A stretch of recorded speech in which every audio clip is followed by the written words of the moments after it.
Bon matin à tous et bienvenue à ce café matinal. Pendant la période estivale, nous sommes à 3 cafés matinales par semaine, le lundi, le mercredi aujourd'hui et les vendredis. Et comme depuis le début de cette période de pandémie où le Seigneur a mis sur mon cœur, accompagne mon peuple dans la parole et dans la prière. Nous mettons une journée par semaine en jeûne et en prière et c'est aujourd'hui. La semaine prochaine, Chantal va être là pour se joindre à moi. Elle est prise aujourd'hui, mais elle est en prière avec nous. Et moi, je passe, et toute l'équipe pastorale Nouvelle Vie, nous passons la journée en prière. Les mercredis, même à travers l'été, parce que c'est par la prière qu'on va traverser cette saison. Nous commençons la journée ensemble avec vous, en prière avec des chrétiens de partout à travers la Franco. Nous aussi avons cette réunion à toutes les semaines avec des pasteurs de l'ACF, de l'Association chrétienne pour la francophonie, en Zoom, non seulement au Québec, mais d'Haïti à la Suisse, à la Belgique, à la France. Nous sommes ensemble en prière à tous ces milieux de semaine ensemble, cette journée de jeûne et prière. Après ça, on a un temps de prière avec le staff Nouvelle Vie en Zoom. Il y a eu jusqu'à 50 personnes de Nouvelle Vie ensemble en train de jeûner et prier, tous les pasteurs et leaders. Et les mercredis soirs, n'oubliez pas, pendant tout l'été, vous allez avoir une réunion de mi-semaine en ligne. Alors, vous pouvez passer la journée en prière avec nous. Et nous prions aujourd'hui pour l'accomplissement de notre appel. Notre thème général ces jours-ci, comprendre et accomplir l'appel de Dieu à travers la vie de Gédéon. Trois grandes dynamiques, principes à comprendre et à mettre en pratique. Après plus de 35 ans de pastorat, à développer des hommes et des femmes dans l'appel de Dieu sur leur vie. Ce modèle de Gédéon est particulièrement pertinent, pratique pour nous, parce qu'il nous rappelle trois dynamiques. La première, c'est la perspective et la réponse de notre appel. Que notre appel n'est jamais passif, il est actif. Le Seigneur lui a dit, va avec la force que tu as.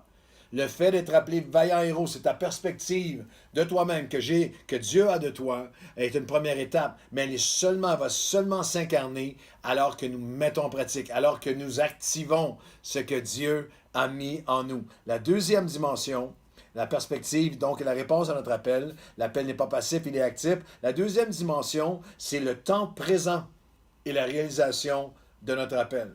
C'est extrêmement important parce que depuis toutes ces années, toutes ces conférences de pasteurs, j'ai été face à face avec plusieurs dizaines de milliers de pasteurs dans différentes conférences. Et il y a une constante partout à travers le monde. Moi, j'ai eu le privilège d'apporter la parole à des pasteurs, des leaders qui ont un appel de Dieu sur leur vie dans 55 pays du monde. Et cette constante, elle est là partout. Elle est là de Gédéon à nous aujourd'hui et partout à travers le monde. Cette tendance à laisser ce syndrome du passé ou et du futur nous empêcher de saisir le maintenant. Gédéon, dans cet échange avec Dieu, alors que Dieu se tourne vers lui, se tourne vers toi encore aujourd'hui, et il dit, va avec cette force que tu as, va maintenant, avec cette force que tu as, délivre Israël, et tout est au présent, les verbes, toute la conjugaison de l'appel de Dieu, notre appel ne se conjugue pas au passé ou au futur, mais au présent. Mais Gédéon, lui, ne se place pas au diapason du présent de Dieu, parce que il est diminué par le passé et par la peur du futur. Gédéon lui dit, ah, mon Seigneur, avec quoi délivrerai-je Israël? Ça, je n'aurai pas les ressources pour la prochaine étape. À cause du passé. Voici, ma famille est la plus pauvre de Manassé et je suis le plus petit dans la maison de mon père. Mais l'Éternel lui dit, non, je serai, je suis là maintenant, je suis là au présent, je suis là au futur, je serai avec toi, tu battras, tu vaincras, tu renverseras Madian comme un seul homme. Notre appel ne se conjugue pas au passé, au futur, mais au présent. L'incarnation de notre appel doit passer par un cœur qui est renouvelé dans la gratitude. L'ingratitude, le manque de reconnaissance de Dieu avec moi maintenant est un tueur d'appel, un avorteur d'appel. Pourquoi est-ce que c'est si important? Parce que la gratitude ou le manque de gratitude ou l'absence de gratitude, c'est ça qui va déterminer votre altitude avec Dieu. C'est ça qui va déterminer votre capacité à accomplir. C'est un grand déterminant relationnel. Le cœur qui est dans l'action de grâce, le cœur qui est reconnaissant, qui apprend à dire merci, qui est reconnaissant que la gratitude, c'est un déterminant relationnel dans un couple, dans un mariage, les parents envers les enfants, en tant qu'enfants par la suite, ados et adultes envers nos parents, envers les gens dans notre milieu de travail, les gens autour de nous, les gens ingrats sont repoussants. Les gens ingrats, l'ingratitude nous rend désagréables, difficile, peut conduire à tellement de choses. Conduit certainement à un aveuglement, à un endurcissement, à une impatience, à un cynisme. Et la gratitude, elle, qui est aujourd'hui, au présent, hier était hier et demain sera demain, mais en ce moment, aujourd'hui, voici ce que Dieu me donne. La gratitude nous permet de conjuguer notre appel au présent et de déchirer les bilans d'échecs passés. D'impossibilité, de désespoir passé, ou d'inquiétude, ou de panique pour le futur. C'est quelque chose qui est tellement présent. Il y a, et pour moi, après plus de 35 ans, 36 ans de pastorat, il y a vraiment, et plus les années passent, plus il y a ce besoin de renouveler que Dieu est maintenant le Dieu du présent. Je ne veux pas me reposer sur mes échecs passés ou mes exploits passés. Je dois saisir ce que Dieu a pour moi aujourd'hui, activer mon appel, le conjuguer au maintenant. C'est une question importante. Est-ce que tu te reposes ou tu t'es endormi ou est-ce que tu retiens, tu es retenu par le passé? Un texte fabuleux est dans Ésaïe chapitre 43 où Dieu parle à ses serviteurs, parle à ses leaders. Il parle à son peuple. Il rappelle les grandes choses qu'il a fait. Ainsi parle l'Éternel. Ésaïe 43, verset 14 aller jusqu'à 23. Et ainsi parle l'Éternel, votre Rédempteur, celui qui a mis les ennemis en fuite, l'a frayé dans la mer un chemin, dans les eaux puissantes un sentier, verset 17 d'Ésaïe 43. Il a mis en campagne des chars et des chevaux, une armée de vaillants guerriers, soudain couchés ensemble pour ne plus se relever. C'est la traversée de la mer Rouge. Il y a un glorieux passé qui est là, mais il leur dit, ne pensez plus, ne retenez plus, ne vous limitez plus, verset 18 d'Ésaïe 43, aux événements passés, et ne soyez pas retenus par ce qui est ancien. Voici, je vais faire une chose nouvelle sur le point d'arriver. C'est ce que Dieu a dit à Gédéon. C'est maintenant. Je vais être avec toi. Maintenant, tu vas renverser sur le point d'arriver. L'appel de Dieu est accompli par des gens qui n'arrêtent jamais de marcher avec ce sens qu'il y a quelque chose de Dieu qui est sur le point d'arriver. Pour mon fils, pour ma fille, pour mes enfants, pour ma famille, pour mon travail, pour ma carrière, pour mon ministère, ensemble comme Église, pour notre Église, il y a quelque chose qui est sur le point d'arriver. Il est le Dieu toujours sur le point d'arriver. La miséricorde de Dieu qui se renouvelle à chaque jour. Ne considérez pas, ne soyez pas retenus par vos échecs passés, mais même par les exploits. Ne vous endormez pas avec les exploits passés ou échecs passés. Voici, moi, je suis le Dieu qui a une chose nouvelle pour vous sur le point d'arriver. Et là, le Seigneur pose la question, parce qu'il n'impose jamais cette chose nouvelle. C'est pour ça qu'il l'offre à Gédéon, il l'offre à vous et à moi, mais il ne l'impose jamais. Ne considérez plus ce qui est ancien, ne pensez plus aux événements passés. Voici, je vais faire une chose nouvelle sur le point d'arriver, ne la connaîtrez-vous pas. Puis une pensée peut-être que vous allez trouver dure, mais qui est très réaliste, très vraie, très biblique.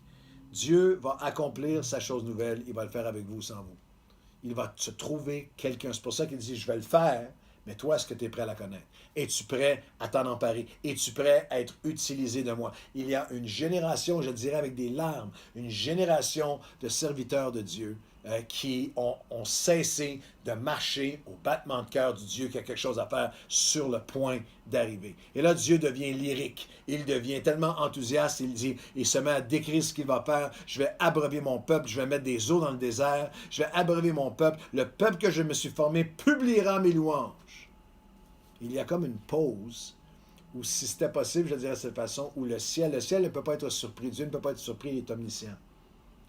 Mais s'il est possible, il y a l'horreur du ciel, alors que Dieu dit, je vais mettre un fleuve dans le désert, le peuple que je me suis formé, vous allez publier des nouvelles louanges pour les choses nouvelles que je vais faire pour vous. Gédéon, va maintenant, t'as des ennemis à abattre, laisse faire le passé et le futur. Mais il dit, dans Ésaïe 43, mais tu ne m'as pas invoqué, ô Jacob, tu t'es lassé de moi. Comme Dieu qui dit, est-ce que je vous embête avec ma passion? Est-ce que c'est trop pour vous? Est-ce que tu es prêt à la recevoir? Et moi, c'est ce texte-là qui me motive et m'interpelle et me met sur mes genoux depuis des décennies. Ne faillit jamais à m'amener à un endroit de sainte crainte et de tremblement devant Dieu, de dire, Seigneur, est-ce que je suis devenu un empêchement? Est-ce que je suis devenu celui qui empêche les choses nouvelles de s'accomplir? Est-ce que je me suis lassé de toi? Est-ce que je me suis usé? Est-ce que je t'évoque encore en cette journée de jeûne et de prière? Voulez-vous prendre quelques minutes de prière avec moi? Et nous allons jeûner et dire, Seigneur, merci pour les exploits passés. Merci pour ta fidélité même à travers les échecs et les épreuves passées. Mais nous entendons ta voix qui nous dit, voici, à travers la COVID en 2020, de l'autre côté, pendant et après cette pandémie, je vous annonce des choses nouvelles sur le point d'arriver. Dans ta vie, dans ton cœur, dans ton couple, dans tes enfants, dans ta famille, dans ton église, dans ton ministère, ta carrière, dans ta nation. J'annonce des choses nouvelles sur le point d'arriver. Et maintenant, la question, Seigneur, tu nous la poses. Est-ce que nous allons les connaître? Est-ce que nous allons nous y donner, nous y abandonner? Est-ce que nous allons les rechercher, les poursuivre?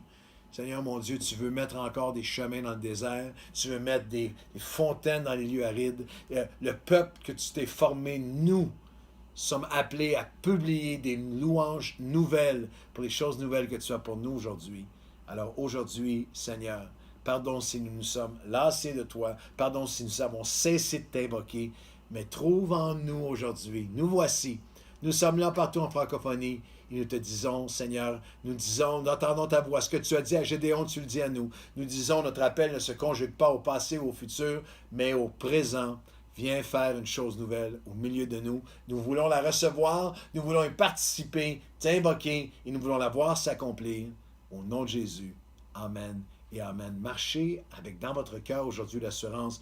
Voici, je veux faire une chose nouvelle dans ta vie sur le point d'arriver. Bonne journée.